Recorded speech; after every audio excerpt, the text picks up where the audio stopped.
US midterms. Can the country resolve its divisions? Welcome to Mark and Pete. Here's a thought. The United States of America. Sinister signs appear between red lines as 50 stars have all collided. But as the flag entwines, the standard declines, and a nation is now divided.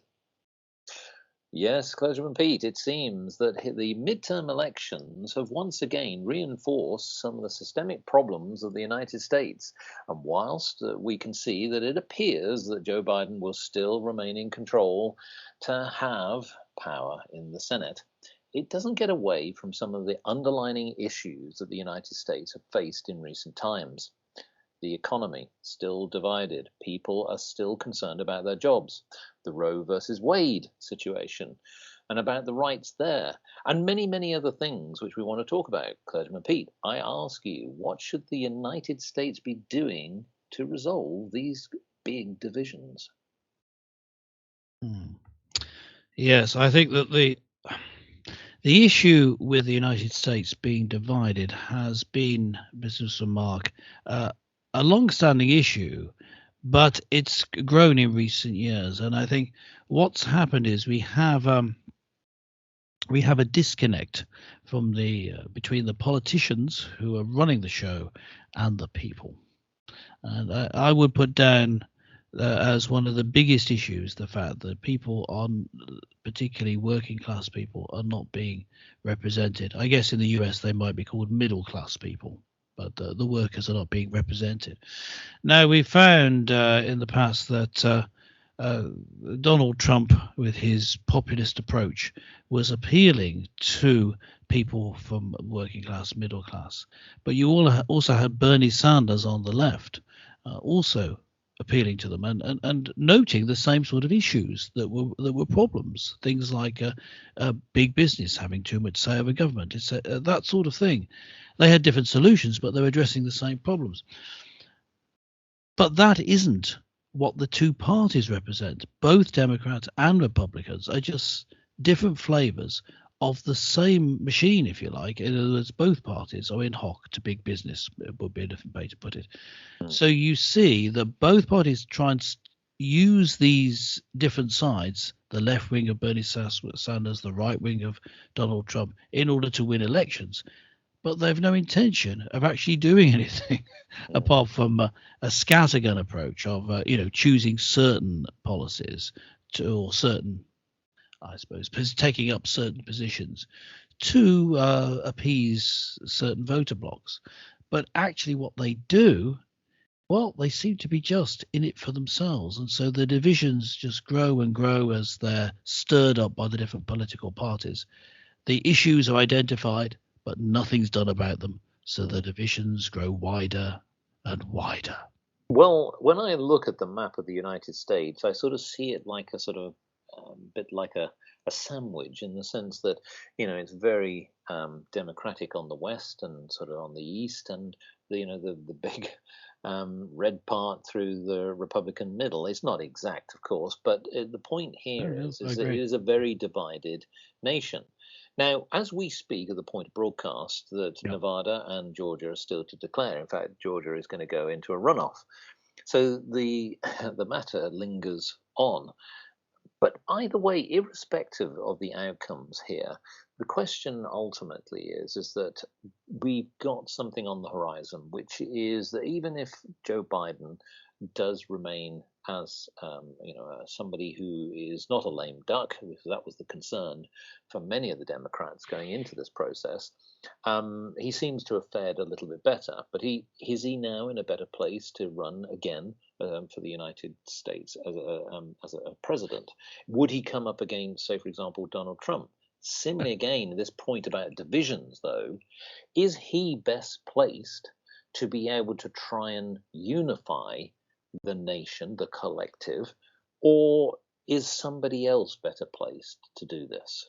What's your thoughts on that? Well, here are my thoughts. I think it's somebody else in both cases. I don't think either Trump or Biden are in the right position to unite the nation. But I think the way to unite it, this is what I believe, it's based on the Constitution of the United States. The way that it's set up is this: there are different states in the United States, and they have different cultures, different ideas, different ways to run things. They run together as a federation of states, which have needs and a certain a certain minimal part of their culture is the same, and therefore they can unite together. The United States try to have a United States of Europe, two divided, but within the American United States, there's a possibility if the different states are allowed to run things their own way. Take, for example, all the issues over the Roe versus Wade, the allowing abortion decision that was reversed. He's choking on the American sandwich, folks. If you're wondering what's going on. It always happens to me. I get so choked up talking about how American Joe Biden. Yes, Joe Biden. I love him so much. Yeah, the issue of whether abortion is a human right and should be allowed, it can be found in the Constitution, which was the Roe v. Wade decision, famous decision, which was later, of course, amended. But still the fundamental right stayed until recently, when it was overturned. And this was used by the Democrats to push against the Republicans. It's used, in other words, as a cudgel to beat down the opposition, but it ended up being more than that. It ended up not being a cudgel just beating the opposition. It was as though it was putting down a great big fissure between the two. It was making the divisions wider, and they were supported, of course, by the mainstream media. And I say, of course, because they do seem to be beholden to them, because big business is behind them.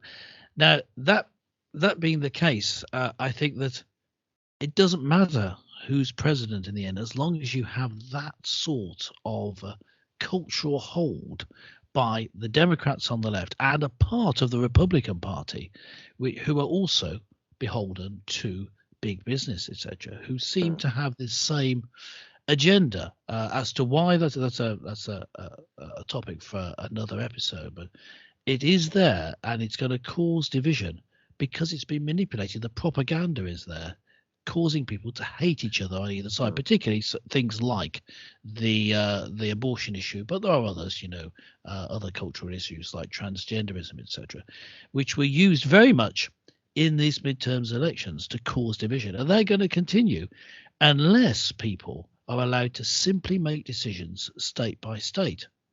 And that is what the reversal of Roe v. Wade was. It was a return of the decision. It was actually a removal of that law saying you had to allow abortion across all the states to be made on a state-by-state basis. I think once it returns to that, when government gets smaller and doesn't interfere so much, then the different states, which have their different cultures and therefore different moral attitudes, will be able to make decisions for themselves on economic issues too. And that's what we need to return to. But I think it's going to take some time to get that far. I don't think it can be done in one election. However, I think that there is a way to do it. Here's now, Mark, this is going to cause a bit of division amongst our listeners, I think. Well, we'll see. We'll see. I'll just say it. You'll be surprised. But I do have an opinion on this. I think it's a long-term process of gradually of changing the way that the government operates by making the government smaller and smaller. You can't do it in one go, because otherwise you're going to take away certain government programs which are needed at the moment, etc., etc. You need to make the federal government smaller and interfere less and hand things back to the states, which will take time. But I believe in order to do that, you need to break the control of the mainstream media, and in order to do that, you need a president who is able to cut through that and go straight through social media, who has through social media to the people. You need a president with a big enough personality to force changes through. And so I think the first step is to vote Donald Trump back in as president. Well, I'm sure that there's lots of people who've either spluttered all over their coffee and or probably choked on their American sandwich. But either way, there's one thing that I just want to say as a closeout to this is that the midterm elections again has definitely have brought another point, which is that a lot of businesses are also divided in terms of where the efforts are going. And then if we think about what the midterm elections have done, naturally they're focused on internal matters, quite rightly so. What I'm also curious about is it paving the way to the future of what it means from an international perspective. Now, the United States is so significant to the economy of nations, to the investment of businesses, individuals, organizations, and so on. One thing I did want to ask you, Clergyman Pete, I mean, I never really saw much about the international side of things, and I don't just mean at some of the, dare I say, the atrocities and issues that are happening around the world. We've seen the Ukraine issue, but that's a subject in itself. But just purely on the foreign affairs matter, that seemed to have got lost to me. Just want to take you get your take on Well, this. you talk about in the election campaign. It did seem to be lost, and I think this is the reason that well, I think there were two reasons. One is the actual leadership of the two parties, the Republicans, the old guard, not Trump, who is a leader, but not technically isn't. He has no office, but he's a leader to some who have loyalty to him. But the actual leadership of the Republicans and the Democratic parties are both in favour of the policies that are being pursued. For example, in Ukraine, the disastrous policies trying to get a regime change in Russia by using the crisis in Ukraine. All that, it seems to be that they agree. So that was left out. But the other side is this: the main plank of each of the campaigns seemed to be don't vote for the other guy. It was negative campaigning at its finest across the states. I mean, not in every case, but just generally speaking, there wasn't a positive vision going forward for the United States in any part, including domestic policy. So talking about how it's faring abroad, that was just farther from the concerns, other than to simply criticize Biden for what he'd done. For example, in his withdrawal from Afghanistan. But those were just fleeting mentions. Why? Because they just wanted to bash the person and not the policy. Let's unify everybody and ask their opinions. Let's get the collective. I'm not sure that's going to be that unifying. Why don't we ask our glorious listeners, what do they think about the United States? What do they think of the midterm elections? And more importantly, what do they think of the United States going forward? I think it's crucial that we get to hear from them. Why not post a comment on markandpete.com? Yeah, go to markandpete.com. Make sure you're subscribed and you can leave a comment there. Make sure it's particularly angry, bigoted, and vituperative. And we may even comment on it, use your comment in a future episode. But that's it from Mark and myself, and catch you next time.